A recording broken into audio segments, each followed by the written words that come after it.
अगर तुम्हारे वोट की कीमत होती तो आजम खान जेल में नहीं होते। अगर तुम्हारे वोट की कीमत होती तो तुम्हारे बच्चे स्कूलों में होते। तुम्हारे वोट की कीमत होती तो तुम पर गोलियां नहीं चलाई जाती, तुम पर फूल बरसाए जाते। अगर तुम्हारे वोट की कीमत होती तो तुम्हारे बच्चे ग्रेजुएट होते, हमारी बच्चियां पढ़ती। तुम्हारे वोट की कीमत होती तो तुम्हारे मस्जिदों की हिफाजत होती। तुम्हारे किसी भी वोट की कीमत और अहमियत नहीं रही। अब उत्तर प्रदेश में मुसलमानों की वोट की कोई अहमियत नहीं है, कीमत नहीं है। अगर तुम्हारे वोट की कीमत और अहमियत होती तो अमित शाह ये जबान इस्तेमाल नहीं करते। इसकी अहमियत और कीमत को अगर जिंदा करना है तो सियासी क़यादत को पैदा करो। हां, अगर तुम खुश हो, अगर तुम खुश हो कि मैं अगयार के चौखट पर जाकर सर झुकाऊंगा, अगर तुम मुतमईन हो कि मैं गुलामी का हक अदा करूंगा, अगर तुम खुश हो कि मैं इसी हालत में रहूंगा, मैं इसी तरह पिटता जाऊंगा, मिटता जाऊंगा और नाइंसाफी का सैलाब मुझ पर आता रहेगा, मैं इस तरह की जिंदगी नहीं गुजार सकता। मैं घुटन में अपनी जिंदगी नहीं गुजार सकता। मुझे सांस लेने की आदत है, मुझे खुली जहन चाहिए, खुला एटमॉस्फेयर चाहिए। जमहूरियत में मुझे अपना हक चाहिए, मुझे मेरी आवाज उठाने का हक चाहिए। मैं अपना हक चाहता हूं, पार्लियामेंट हो या उत्तर प्रदेश की विधानसभा हो, मैं चाहता हूं कि मेरी आवाज को सुना जाए, मेरे मसाइल को हल किया जाए। मेरे अजीज दोस्तों, मैं ये बहुत नारे सुन रहा हूं, पिछले 10-12 साल से नारे सुन रहा हूं। इन नारों को वोट में तब्दील करो, इन नारों को वोट में तब्दील करो। सिर्फ नारे लगाकर आंख में दो आंसू लाकर पोंछ लिए और उसके बाद सुबह उठते कि भैया कैसे हैं, अच्छे हैं, आ गए। नहीं मेरे भाई, करवट लेना है आपको, एक फैसला लेना है आपको।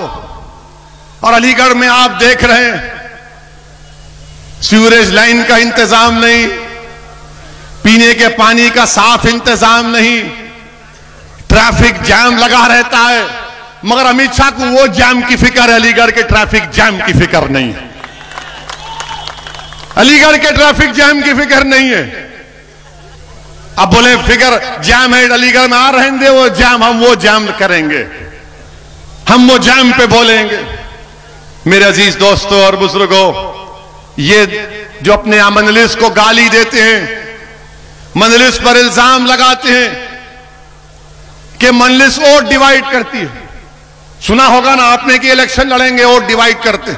हम जहां कहीं टीवी चैनल पे जाते हमको पूछा जाता है, ऐसा पूछते हैं जैसा कि कोई दामाद ससुराल के घर को आता है। जब जाता है ना बेटा घर को अपने ससुराल में, तो ससुर साहब बैठ के पूछते, बेटा खुश, अच्छे हैं। हमसे वही सवाल होता है, आप लड़ेंगे तो वोट डिवाइड हो जाएंगे, हम लड़े तो वोट डिवाइड होंगे। तो क्या हुआ था 2019 में? 75% मुसलमानों ने समाजवादी और बहुजन समाज पार्टी को वोट दिया। आपने दिया नहीं दिया? अलीगढ़ से आपने बीजेपी को वोट दिया? डर रहे क्यों? वोट दिया क्या? आपने समाजवादी को दिया, बीएसपी अलायंस को दिया ना? हाथ उठाइए। अरे पूरे उठाओ यार। फिर कैसे जीता? हम आए थे क्या? हमारी रूह आके या हमारे अजिन्नात आकर आपको कान में फूंक कर बोले मत दो वोट? कैसे हुआ फिर? 75% मुसलमानों ने उत्तर प्रदेश में 2019 में समाजवादी और बीएसपी को वोट दिया। कितने जीते? खाली 15 लोकसभा, सिर्फ 15। अब कौन जिम्मेदार है इसका? हम जब बोलते हैं कि हिंदू वोट बीजेपी के पास जा चुका है, ये कोई नहीं बोलता, समाजवादी के लोग नहीं बोलेंगे। वो बोलेंगे ओवैसी आ रहा है, देखना भैया तुम्हारे वोट काटने आ रहा है। ये नहीं बोलेंगे कि हिंदू वोट बीजेपी के पास चला गया, वो हमारे हिंदू भाई, उनका इख्तियार है। समाजवादी पार्टी के 3 परिवार के लोग इलेक्शन हार गए, तो क्या तुमने उनकी जबान से सुना कि समाजवादी ने कहा कि हम हिंदू वोट से हार गए? कभी सुना आपने? मगर जब हम खड़े होते हैं तो इनको लगता है कि भाई ये एक दीवाना आया है हैदराबाद से, ये कुछ कर जाएगा। अगर तुम अच्छे होते तो मैं आता ही नहीं उत्तर प्रदेश को। तुम अगर नाइंसाफी नहीं करते तो हम आते ही नहीं थे। हम तो हैदराबाद के उन्हीं चबूतरों पर बैठकर ईरानी चाय पीकर खुश रहते थे। मगर तुमने हमको बुलाया है, तुम्हारे जुल्म ने, तुम्हारी नाइंसाफी ने हमको बुलाया है। और इंशाअल्लाह ताला जब अल्लाह के जात पर तवक्कल करके हमने कदम और फैसला लिया है तो अब पीछे हटने का सवाल नहीं। उत्तर प्रदेश नहीं, पूरे भारत में जाएंगे। मेरे अजीज दोस्तों और बुजुर्गों, मेरे अजीज दोस्तों और बुजुर्गों, 2019 का चुनाव, फिर 17 का असेंबली इलेक्शन, अखिलेश और कांग्रेस मिल गए तो गाना चलाया था, यूपी को इन दो लड़कों का साथ बहुत पसंद है। यूपी की जनता ने कहा हमको नापसंद है और बीजेपी को बना दिया।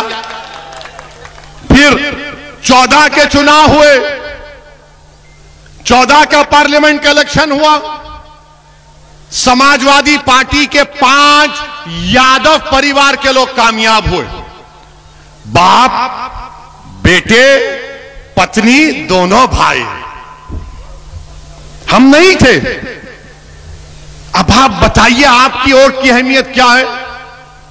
जिस दिन आप मंजलिस को वोट देना शुरू कर देंगे, जिस दिन आप मंजलिस के उम्मीदवारों को कामयाब करना शुरू कर देंगे, याद रखो ये जो गुरूर और तकब्बुर के महलात जो बने हुए हैं ना, इनकी बुनियादों को हिला के रख देंगे इंशाअल्लाह ताला।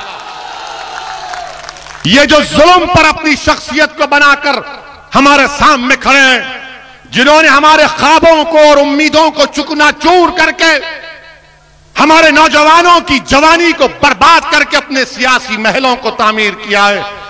मेरे अजीज दोस्तों और बुजुर्गों, मेरी आपसे दबन गुजारिश है कि आप अपने ख्वाबों को पूरा करो। आप अपने ख्वाबों को पूरा करो, उसमें कोई मायूब बात नहीं है। डरने और घबराने की जरूरत नहीं है। समाजवादी पार्टी हो, कांग्रेस हो, चाहे कांग्रेस, हम तो भूल ही गए। उनके नेता अमेठी से लड़े, वो हार गए। हम गए थे क्या? अच्छा, कहां से जीते वो? जुनूबी हिंद से, उस कॉन्स्टिट्यूंसी से जीते जहां पर 30% मुसलमान हैं, वहां जीत गए। और ये सब जब मंजलिस की बात आती, नहीं नहीं नहीं, ये नहीं, ये ठीक नहीं है, ये ठीक नहीं है। कांग्रेस पार्टी का ये हाल है, समाजवादी पार्टी का ये हाल है। मगर सब के सब चौधरी बने हुए सेकुलरिज्म के, और सब ये समझते हैं कि मुसलमान कहां जाएगा हमको छोड़कर, मुसलमान कहां जाएगा हमको छोड़कर। मेरे अजीज दोस्तों और बुजुर्गों, मैं आपको यह नहीं कह रहा हूं कि उनको छोड़कर मुझे अपना लो। मैं आपसे कह रहा हूं कि अपने आप को अपना लो, अपने आप को अपना लो, अपने बारे में सोचो। अब याद रखो मेरी इस बात को, ये जो फिरका परस्ती, ये फैशिज्म, ये मुसलमानों से नफरत की जो अंधेरे की रात है, ये रात लंबी रहने वाली है। उत्तर प्रदेश के अजीज लोगों, याद रखो, ये रात लंबी रहने वाली है। अगर तुम ये उम्मीद लगाकर बैठे हो कि इस अंधेरी रात में कोई सेकुलर पार्टी का आदमी चिराग लेकर आएगा, नहीं लेकर आएगा। इस अंधेरी रात में अगर तुम ये गलत सोच रहे हो कि कोई शमा जलाकर मेरे घर को आएगा, नहीं, तुमको इस अंधेरे में अपनी शमा को जलाना पड़ेगा। इस अंधेरे को तुमको छांटना पड़ेगा। इस अंधेरे में तुमको एक ताकत बन के उभरना पड़ेगा। और वो अंधेरे का तेल तुम्हारा इत्तेहाद होगा, तुम्हारे आंसू होंगे, तुम्हारी ताकत होगी, और होगी इंशाअल्लाह ताला। मेरे अजीज दोस्तों और बुजुर्गों, मैं अपने बुजुर्गों से अपील कर रहा हूं कि आपने अपनी जवानी को इन तमाम नाम निहाद सेकुलर पार्टियों पर कुर्बान कर दिया। मेरी उन बुजुर्गों से अदबन गुजारिश है, आप सोचो आपने क्या हासिल किया। आपने क्या हासिल किया? क्या आपके ख्वाबों को की ताबीर हुई? क्या आपकी उम्मीदों पर वो उतरे?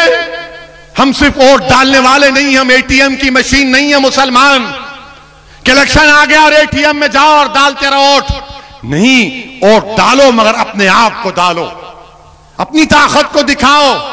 तुम्हारी ताकत तुम कैसे दिखाओगे?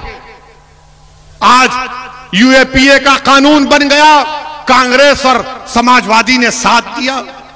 मेरे अजीज दोस्तों और बुजुर्गों, मेरी आपसे गुजारिश है कि एक जरूर इस बात पर गौर करिए कि महाराष्ट्र में जो तशद्दुद हुआ वो नहीं होना चाहिए था।